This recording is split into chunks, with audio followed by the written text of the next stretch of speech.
What's up, everybody? I'm going to do my best to take you through a bit of a transfer strategy for the coming end of this window, of course, and the summer window with the football club. Obviously, keeping in mind that the club are, as I record this, he hasn't been announced yet, but Luis Diaz will be joining Liverpool, as I'm sure you all know. So I thought, rather than try and go through and finish the individual project that I was doing of each player and breaking down why they couldn't or why they may or may not stay, I thought I'd just look at it as an overall whole and try and put together a bit of a transfer picture for you guys and see what you think, see if you agree or disagree. As always, drop a like on the video, don't forget to hit that subscribe button, and love your thoughts in the comments on what I'm about to speak about. So right now, we know we've got 5 players at the club who are inside the final 17 months of the contract. Mohamed Salah, Roberto Firmino, Sadio Mane, Alex Oxlade-Chamberlain, and Naby Keita. I always forget Keita in that situation. So they're all within the last 17 months of the contract. So if we look at what's happening right now, Luis Diaz about to come in, and you would imagine that Diaz is there to provide competition for Sadio Mane on the left-hand side. That's predominantly where he plays. For Porto, I think he's been moved around a bit for Colombia. Plays in a slightly different system, I think, for Colombia than at Porto. So, with that in mind, the train of thought is a couple of things. Is he going to be a long-term replacement or an immediate replacement for Sadio Mane? What I would like to see is this. Takumi Minamino is available to be bought in this month. Whether that happens before the window closes on Monday or not, I don't know. But the club are certainly willing to listen to offers. Divock Origi's situation is one, and again, this is to the best of my knowledge. So his contract is up in the summer. Liverpool have an option, maybe Divock has a similar option, to extend by a year. From Liverpool's side, it seems to be that he needs to play a certain amount of games in order for Liverpool to be able to trigger that extension. I don't think that will happen, and I think Divock Origi will go, whether that's in January or in the summer, remains to be seen. So let me park up Origi off as somebody I think that's going to leave the club. Minamino, 2 years into his time at Liverpool, after a loan spell at Southampton, I don't think he's shown enough to suggest that he can be a real challenger. People will say he hasn't got enough opportunity, people will say he hasn't been given enough minutes, and I think that's a fair point. But what I would caveat that with is Klopp sees Takumi on the training ground week in and week out. We don't. And if he hasn't been able to establish himself for a run of games, I think there's a reason to it. Now look, a £7.5 million transfer fee wasn't a hefty one for Takumi, and if we move him on, I would be absolutely certain that the club will make a profit. We know that there's been interest from Leeds, I think from Monaco and elsewhere. So I think if the club can get Takumi Minamino a move before the January window closes, brilliant. If not, I think in the summer he will move on. So if Origi leaves and Minamino leaves, that means we have a situation where we have Luis Diaz and Diogo Jota who have long-term deals. Diaz's contract is going to be a 5.5-year contract, so he'll be here for the foreseeable. He's just turned 25 as well, so again, right in the peak years is when we're going to have him, which is the plan for Liverpool with their transfers. So we have Jota, we have Luis Diaz. We all know that the priority for us fans is to give Mohamed Salah a contract renewal. We also know that there are going to be worries amongst us, myself included, that right now, until we know Mohamed Salah is done and dusted, there is that lingering doubt at the back of some of our minds. Is Luis Diaz transfer going to lead to Mohamed Salah being sold to fund a rebuild in the summer? I say rebuild, that's probably a bit drastic, to fund new transfers in the summer. I hope not. I'm willing to wait and give the benefit of the doubt on it, but let's play devil's advocate here and say that he does sign a new contract. So we've got Mohamed Salah tied up to a new deal. We've got Luis Diaz and we've got Diogo Jota. What then happens to Firmino and Mane? Well, you either allow them to run down their contract and leave for free. You renew their contracts, which there are positives and negatives too. You have to worry about their age bracket. And look, yes, I know that 30 isn't what it used to be in football. 30 is probably the old 28. But I would say renew them for this reason, that even if the club want to move Firmino and want to move Mane on down the line, renewing their contract now at least protects some value, rather than a situation where decide next summer when they're both in their last year and their hands are strengthened in this. So I, from the outside, get a feeling that Bobby would be more open to being not a bit part player, but having a bit part role perhaps in the squad.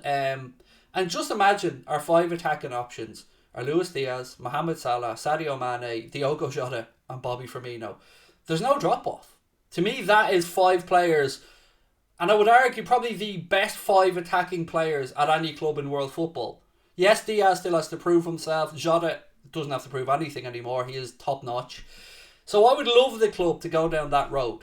And if in a year's time, Kate Gordon has made enough progress that the club are happy that he can come in and provide competition, or Musialowski has come along, or the club have another young attacking player that they'd like to bring in, then you've still protected Mane or Firmino's value, and I think they could move on. So that's what I'd like to see happen with the forwards. Moving into midfield gets a bit more interesting. I'm going to include Alex Oxlade-Chamberlain in the conversation of midfield. I know he can play in an attacking position as well, but I think ultimately, in my head, I'll always think of Oxlade-Chamberlain as a midfielder. So he's into his final 18 months. Naby Keita's into his final 18 months. And James Milner is most likely going to hang up his boots at the end of the season. So we haven't replaced Gini Wijnaldum. Yes, I would say Harvey Elliott was probably supposed to take a few of those minutes, or a good chunk of those minutes, and his injury was very unfortunate, to say the least. Good news on Harvey is he played 60 minutes today, which is Friday as I record this, in a behind closed doors under-23 game against Wrexham. Scored one and assisted one, which is brilliant news. So Harvey's on the way back, fantastic. But Gini Wijnaldum was bulletproof. He's never injured. So I feel like we still need to bring in one midfielder before anything happens. So then we've got a situation where we've got Alex Oxlade-Chamberlain and Keita. And I don't feel comfortable at the idea of Liverpool giving these guys an extended contract and a wage increase. Because ultimately, I think both of them have left a lot to be desired. 2 hefty transfer fees, around £38-40 million for Alex Oxlade-Chamberlain. And if my memory's right, 54, something like that, for Naby Keita. But what do? Do you sell Naby Keita or Alex Oxlade-Chamberlain and recoup 25 million quid maybe for Keita, 20 million max for Oxlade-Chamberlain? It's a difficult decision. And I know people are saying, hang on, what about Thiago? I'm biased on Thiago. I'll be the first one to admit it. If you can say to me, Craig, Thiago plays very few minutes, but when it comes time for the Champions League knockout stages, cup finals, or the latter part of the season, we wheel him out there for the big games. For me to sit here and tell you I wouldn't be okay with that, I'd be a liar. I would. That's how good I think Thiago is. So on that, I'm happy to sell one of Alex Oxlade-Chamberlain or Naby Keita. Or both, if I'm being really bluntly honest with it. I could be okay with both. So we've got Fabinho in a holding midfield role. We've got Jordan Henderson, who I think will become the James Milner role in the squad. You know, limited minutes, senior pro as he already is at the club. And I don't know if he'll be okay with that or not, but again, time doesn't wait for any man, and I think that will be Henderson's natural role. Then we obviously have Tyler Morton coming through, a great talent, somebody who will learn off Fabinho and become his own man. Curtis Jones, somebody who can play in off that left-hand side in midfield, can push a little bit further forward as well. Then we've Thiago. So I think we need to bring in some more midfielders. I think 2. For me, these fall into 2 categories. The right here and now midfielders, and in that category I would put in Tchouaméni, I would put in Yuri Tielemans, I would put in, do you know what, I would even include Jared Bowen to an extent. I know he plays further forward, but I just want to cram Jared Bowen's name into this conversation somewhere. And Bissouma is the one for me. I know he has a situation at the minute that needs to be cleared up, but Aston Villa and Stevie G look interested in him, so we need to keep an eye on that situation. So for me, I'd love one of Tchouaméni or Bissouma to come in. One of those two, absolutely sound. And then we move on to Jude Bellingham. Jude Bellingham, in my opinion, and I will die on this hill, will be a Liverpool player when he leaves Dortmund. But I can't sit here in good conscience and say to you that I know that'll be next summer. I don't know if it'll be next summer. So right now, I would like to see Liverpool bring in a Tielemans, a Tchouaméni, an Yves Bissouma, somebody from that trio right now into the squad. I say right now, in the summer. And then we have to look and see what happens for the rebuild. What happens with Nico Williams? Does Nico want to move on? Have we moved Nat Phillips on in this window? So ultimately, I don't think the rebuild is as daunting as it would have been because our hand was forced on Diaz. So another benefit, by the way, for Luis Diaz coming in right now is, and thank you Spurs for that one, by the way, for pushing the interest in him. So Luis Diaz will come in and he will be ready to go now by the end of the season. So yes, he'll get minutes and I'm sure he'll have an impact. But ultimately, by the end of pre-season, he will be fired up, ready to go and acclimatised to the league, to the city, to the squad. It's just a win. So yeah, on that then we have to look at the likes of Fabio Carvalho. Now Marco Silva, Fulham said he's not going anywhere in this window. That could mean one of two things. They've either accepted they lose him for free at the end of the season, or they will sell him and get loaned him back for the rest of the season. So there's going to be some tough calls to be made. Adrian needs to go. Karius needs to go. Here's my transfer list, basically. Adrian, Karius, both gone. Origi, contract gone. Oxlade-Chamberlain, I would move on. Keita, I would move both on, as I said before, if it meant getting a Basuma type and then Jude Bellingham. Nico Williams, if he wants to move, I can understand it. We've got Connor Bradley there. Whether the club looks to go out and strengthen again, because there is thoughts at the club that Connor Bradley's future could be in midfield. But right now, I think we're okay for the minute. He says that, but if Trent picked up an injury... So look, the club may look at the right back situation. Goalkeeping wise, I think we're stacked. We've got young Queven Kelleher as a backup, a more than able backup. And of course we have Pitaluga as well, who is still learning his trade. So I think we've got good strength and depth there.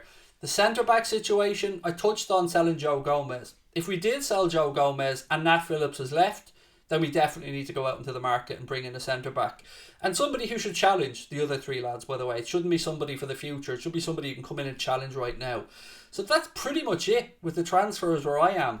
Left back with Costas and with Robbo, we're absolutely sound. We've got 3 excellent centre-backs. We've got 4 with Gomez, but if he was to leave, we've got 3 excellent starting centre-backs that we need to supplement with one more.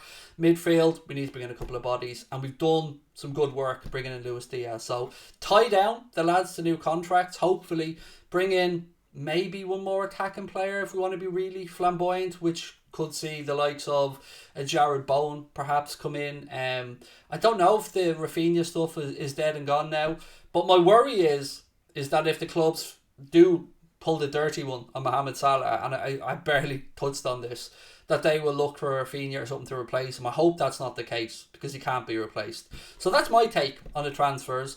Let me know what you think and what your ideal summer would be. If you're watching this, it'll be Sunday, probably my day off. So I will see you guys for a transfer deadline day special on Monday, where we're going to be streaming for a prolonged period. So make sure you've got your notifications turned on. Make sure you drop a like on the video, and make sure to let me know your thoughts in the comment section below. Want to as well just take a second to say thank you to everybody for your amazing support of the channel. We launched on Twitch over the past month. It's been fantastic. It's grown really well. There's a Twitch link in the description below as well if you want to come across there. I do some FIFA streams on there as well. But look, just thank you for everything. Can't say it enough. Really appreciate it. Talk to you soon. Take care. Up the Reds.